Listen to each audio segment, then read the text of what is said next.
अस्सलाम वालेकुम viewers, welcome back to my YouTube channel daily tips with Asma. Arisha नाम का शुमार लड़कियों के नामों में होता है। अरीशा एक इस्लामी नाम है। अरीशा नाम की इब्तदाई तारीख उर्दू ज़बान से निकलती है। अरीशा नाम की लड़कियों के लिए खुशकिस्मत नंबर 9 माना जाता है। अरीशा नाम का मतलब है अर्श पर रहने वाली। खुशकिस्मत दिनों में हफ्ता और जुमे का दिन शामिल है।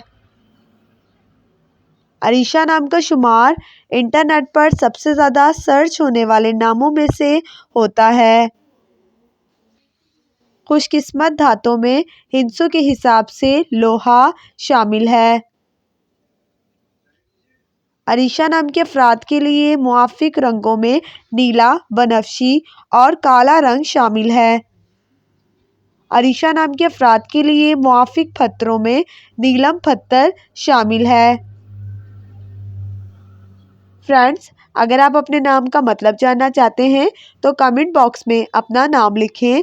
इंशाल्लाह हम आपके नाम की वीडियो ज़रूर बनाएंगे। Thanks for watching. अल्लाह हाफिज़।